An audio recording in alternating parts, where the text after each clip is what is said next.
We, the children of Southeast Asia, have certainly grown up with legendary stories imbued with Buddhist culture. We are engrossed in front of the TV watching about the gods quelling the army of the underworld, Wukong's adventures in subduing demons, or the times when Buddhas appeared to save humanity from suffering. Those images are deeply imprinted in the mind, becoming an indispensable part of each person's childhood memories. But have you ever wondered, in addition to the heroes we often hear about, are there other characters with even more mysterious and magical abilities? The character possesses such extraordinary abilities that even the gods tremble in fear when their name is mentioned.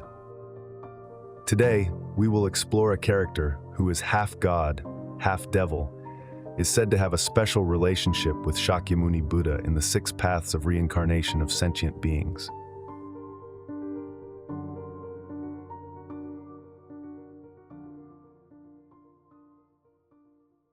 On the cliffs of the mysterious Mok Khao Cave, hidden behind majestic statues of the Zen temple, tourists who have ever set foot here cannot help but be overwhelmed by the giant murals meticulously carved over hundreds of years. Standing out among the countless images of Buddhas are giants standing tall and looking fierce. This giant is described as having 6 arms and 3 eyes. He is so big and powerful that he can hold the sun and control the moon. He is Atula, the most feared god in Eastern Buddhist culture. He carries within him extraordinary strength and wisdom that penetrates all things. He is a symbol of ambition, pride, and the world's most mundane desires. But who is Atula really? Why are they depicted with such a scary and powerful appearance? How did such a fierce figure come to be worshipped alongside Shakyamuni Buddha for thousands of years?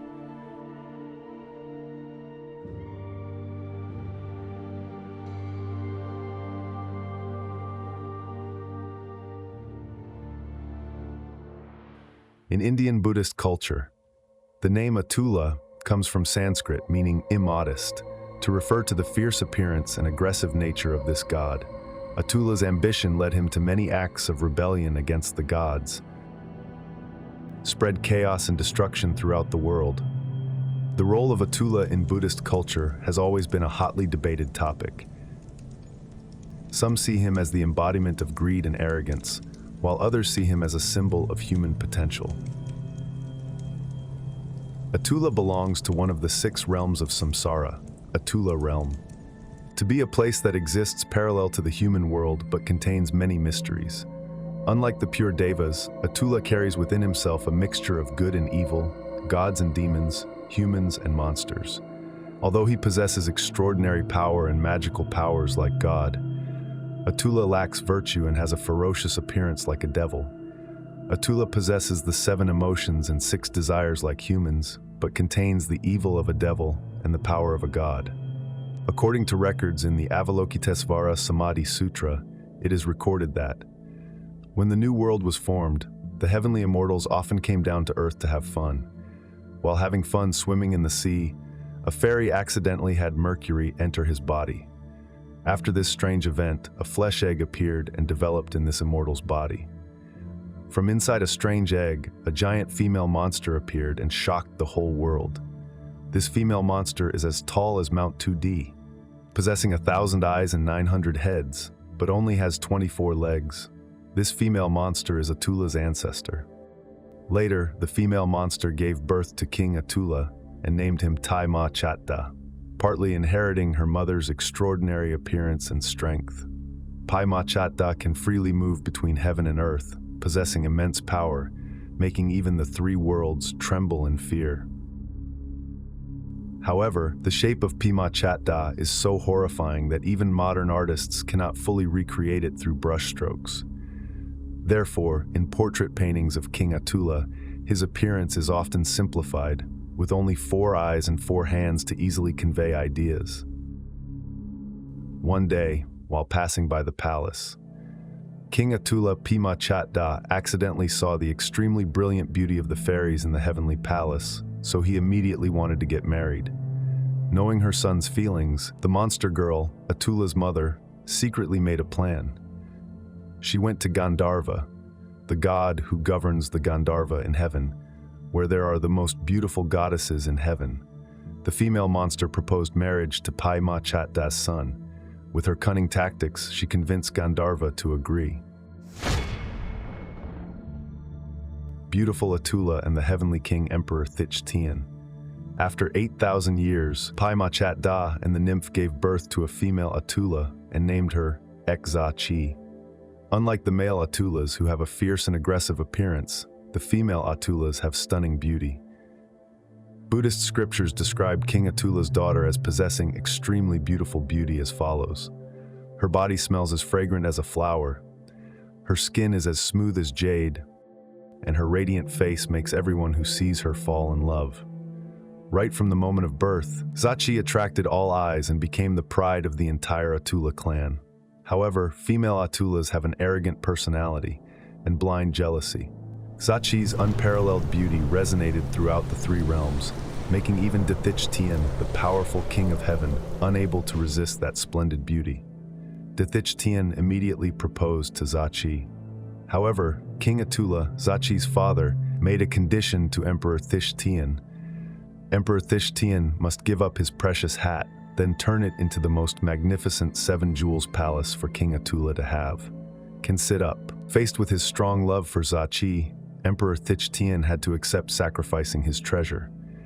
By the accumulated merit of practice, Emperor Thich Tien turned the precious hat into a magnificent palace to receive the wedding favor. The wedding took place in joy, and Zachi became the royal concubine of Emperor Thich Tien. However, this marriage did not last long. The Great War that shocked the three worlds. One day, Zachi accidentally saw Thich Tien and the fairies playing together, then suddenly jealousy burned Zachi's heart. Zachi Atula immediately sent 5 Dasoa men to report to his father. The Atula tribe is famous for its arrogant and aggressive personality, especially the Atula males. When King Atula heard that Emperor Thich Tien was bored with Zachi and began to show affection to other goddesses, anger in Pima Chat Da broke out violently. Blind jealousy has obscured his reason, combined with his cruel nature. King Atula decided to lead a powerful army to attack Tien Kung, and this was the beginning of one of the fiercest wars between Atula and Tien Kung in later Buddhist history. The battle was extremely fierce. Both sides unleashed all their strength to destroy the other. Atula, with his large army and extraordinary strength, has caused many difficulties for Tianjoi. However, Pai Ma Chat Da and his warlike army repeatedly put Tien Kung in danger. At this time, Emperor Thich Tien remembered that Buddha once said that when encountering great tribulation, just reciting the mantra can destroy the demon army. Sure enough, when he recited the mantra, thunder erupted from the sky, weapons flew from the sky in all 4 directions, destroying most of the Atula army. At this time, the Atula army was struck by the Buddha's spirit and shattered everywhere. The rest were lucky to keep their lives and fled.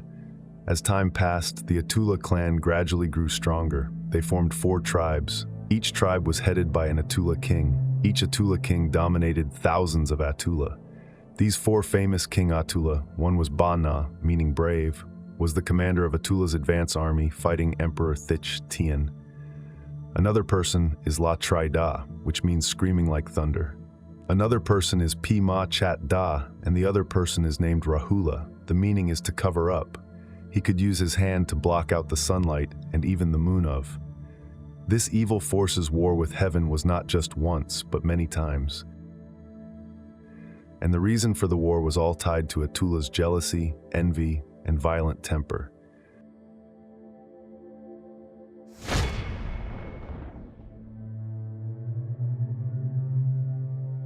Those who know Buddhist stories are probably familiar with this name Rahula.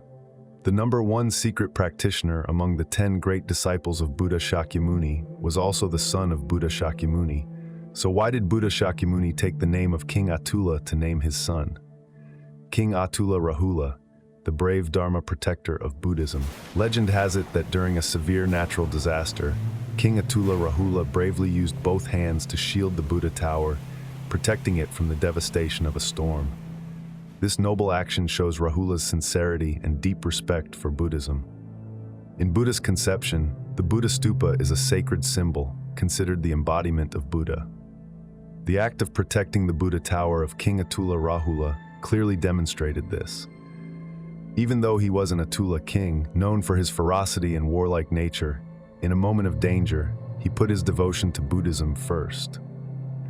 Seeing the remaining good roots in King Atula Rahula, the Buddha accepted him as one of the Tianlong Batbo, the majestic and mighty guardian deities, whose task is to protect Buddha Dharma and sentient beings.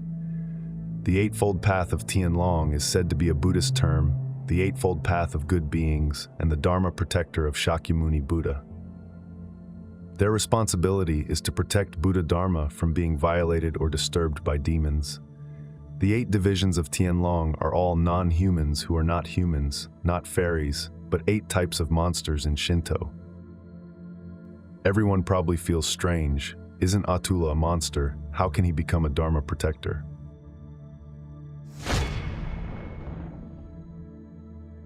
The 6 paths of samsara, the spiral of life and death in Buddhism. We probably know that in Buddhism there is the concept of the 6 paths, including heavenly path, Atula path, human path, animal path, hungry ghost path, and hell path. This 6 paths is divided into 2 parts. The 3 good paths include the heavenly path, the asura path, and the human path. Although there is suffering and not perfect, sentient beings in this realm still have the opportunity to practice to ascend to a higher realm. The 3 evil paths include the animal path, the hungry ghost path, and the hell path. Sentient beings in these 3 realms are immersed in suffering and have no opportunity to practice for liberation. Samsara is the law of birth and death, causing sentient beings to continuously be reborn in the 6 realms. The cause of reincarnation is karma, that is, the good and evil actions that sentient beings have created in the past. Escape from samsara is the ultimate goal of Buddhism. To achieve this goal, sentient beings need to practice, cultivate morality and wisdom to transform karma and gradually escape the cycle of birth and death. However, even in heaven, the chance to escape reincarnation is very slim. Even though heavenly people have long lifespans and enjoy peace, they are easily immersed in pleasure and forget to practice, leading to rebirth in lower realms. Only individual enlightened beings can escape the cycle of reincarnation. Therefore, Buddhism encourages living beings to practice diligently. Only then will there be a chance for liberation. Atula, Sanskrit meaning sky, is a realm in the 6 paths of samsara of Buddhism. This place is likened to a non-heavenly world because although Atula enjoys the happiness of a celestial person, he lacks the virtues of a celestial person. In previous lives, they practiced but had an unwholesome mind.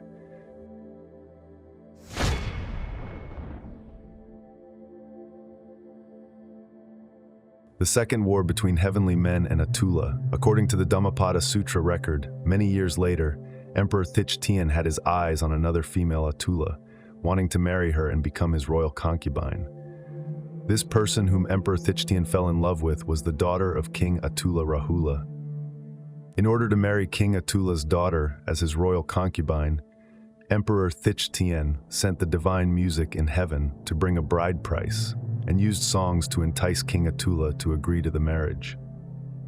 After hearing this, King Atula was angry. Without saying anything, he immediately chased Nakhtan out of the palace and mobilized soldiers and horses to prepare to attack Emperor Thich-Tien's palace.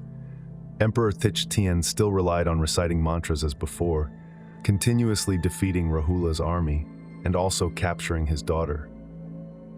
Seeing that Emperor Thich-Tien's actions were not reasonable, Rahula sent messengers to negotiate, pointing out that Emperor Thich-Tien was a disciple of Buddha and should not violate the precepts of robbery. Emperor Thich-Tien heard that it was reasonable, saw that he had broken the precepts, so he returned King Atula's daughter and presented him with the divine kingdom of heaven. Rahula also lowered his ego, gave his daughter to Emperor Thich-Tien, and at the same time voluntarily observed the 3 refuges and 5 precepts, becoming a disciple of Buddha.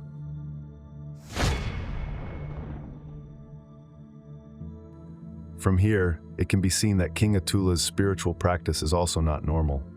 But how does this relate to Buddha Shakyamuni's son? Why did Buddha name his son King Atula? Bookmark: Buddha's son. Rahula legend has it that Rahula's previous life was the son of Buddha, also a practitioner of Buddhism. One day, while he was meditating, he heard the noise of a mouse chewing on wood. Meditation requires quietness, so he covered the mouse hole for 6 days and 6 nights. On the 6th day, he thought the mouse hole was blocked, so he reopened the mouse hole. He discovered that the mouse had starved for 6 days in the cave. Although it was still alive, it had lost a lot of weight. Before Shakyamuni Buddha became a monk, his wife was pregnant with Rahula. When Shakyamuni Buddha meditated for 6 years on Snow Mountain, Rahula was born in his mother's womb for 6 years. This is the retribution for blocking the mouse hole 6 days ago. Moreover, Rahula was born during a lunar eclipse, so he was named Rahula, which means covering up, meaning covering up karma. This is the record of Rahula in Buddhism. But unlike in Buddhism, Atula is a half-god, half-demon creature. In Indian Brahmanism, Atula is listed as a god. Regardless of whether they are devas or Atula, they are all born from the creator god. The story of Atula is a profound reminder of the moral values that humans should aim for. Atula embodies bottomless ambition, leading to wrong actions and disastrous consequences. The story warns us about the dangers of greed, that it can cloud reason and easily cause people to lose themselves. And there is only the path to enlightenment. Only then will people have the opportunity to become a better version.